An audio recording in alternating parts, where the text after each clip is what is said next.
that, dude.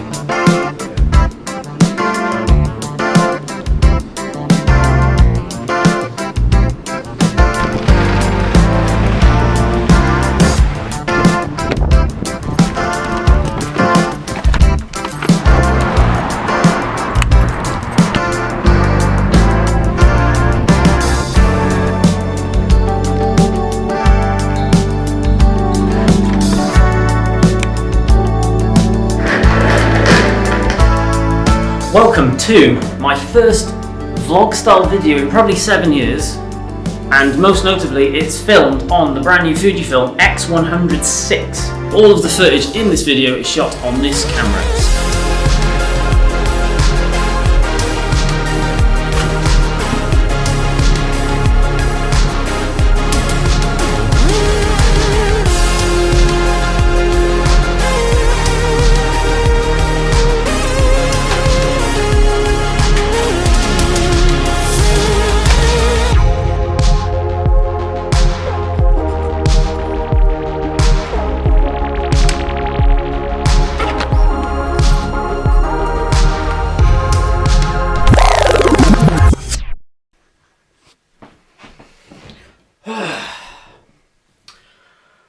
Right, so I'm not really sure if this is a vlog. I guess it's not really a vlog.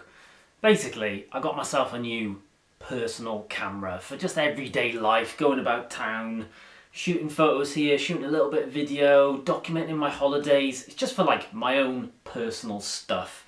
Paid for it with my own money, bought it from a shop in Newcastle called Wex, which is a massive photo, video company place like that. I've edited that timeline together, and I'm going to do a voiceover on that little sequence that you've just watched with some thoughts on whether this camera is actually any good or not. So let's roll it again.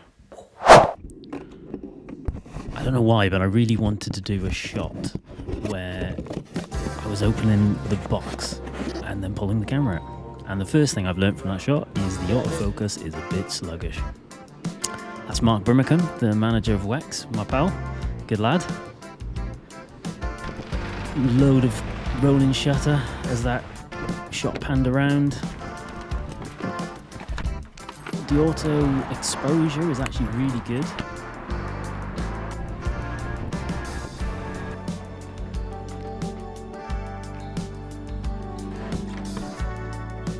And even as the light goes on, it adapts really nicely to it. My first vlog style video in probably 7 years. And I've definitely learnt at this point that the audio built into the camera is absolutely junk. The image looks absolutely fantastic though, it's a really nice image.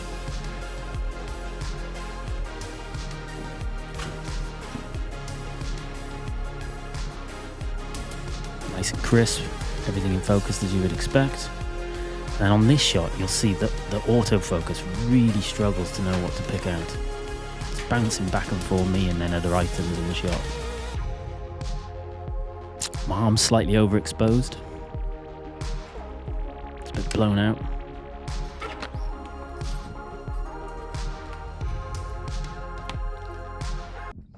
So I'm definitely going to have to use the podcast mic for the rest of the audio on this because the audio in the camera is clearly just not good enough. Granted, I haven't put a microphone on the top, but it needs an adapter to accept a 3.5mm microphone jack, which is very typical on most camera attachable microphones. So I also took some photos. This camera's got a 40 megapixel sensor, which is absolutely massive. And, you know, it is a photo camera primarily rather than a video camera. And the photos are just absolutely beautiful. Something to note is the photos are shot in JPEG, the video is shot just as it is. I haven't edited anything externally, so everything, including the video, is straight out of the camera, no adjustments to it otherwise. With a couple of the photos, I've made a couple of amendments, but I'll talk about that in a moment. So I just took a few photos as I was walking back to the studio from picking up the camera, like this shot. Let's see how much detail is in the poster. That's a 500% zoom in and it still looks good. The beauty of a 40 megapixel camera. This one has dark, it has highlights, there's lots of shadows there. Again, zooming in, it goes in so far. You wouldn't really use that as a crop, but it's just to highlight how much you can zoom in. This shot, I just kind of liked it as I was coming across. The colors are really lovely. There was a nice bit of shadow. And let's have a look at what the lads were drinking. We've got a Red Bull and a Strongbow just before they abandoned their chair. Then this guy, I was wondering if I could zoom in and see what's on his phone. I could, but instead we'll keep it savvy. Let's see what trainers he's wearing. He's got some nice Nikes and they look quite clean. This in the studio, the next shot is actually edited. I wanted to see, the bike came out really dark, so I wanted to see if I could boost it. And I literally just edited it in Premiere Pro, so not even in a photo editing software, and it came out quite nice. And then on the next photo, I cropped in, and again, I boosted the shadows a bit, also just in Premiere Pro, just to see how it came out. And that's the result of that image. Lovely. So I wasn't intending to make a camera review video, but that's where I've ended up. And it is for no one really, but here we go, we have it. So the retail price on this camera is £1,599 in the United Kingdom. It's pretty much sold out everywhere. I was actually very lucky to get hold of this. Weirdly, I've got it for £50 under the retail price because it's technically a second-hand camera. So someone had bought it, decided they didn't like it, and then gave it back.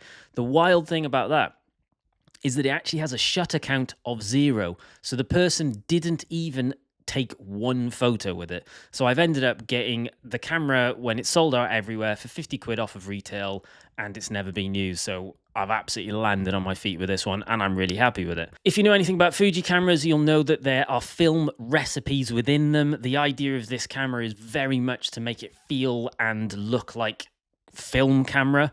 All of this footage has been shot with the film simulation Real Ace, which I think is absolutely mint and is the actual reason I got this camera in the first place.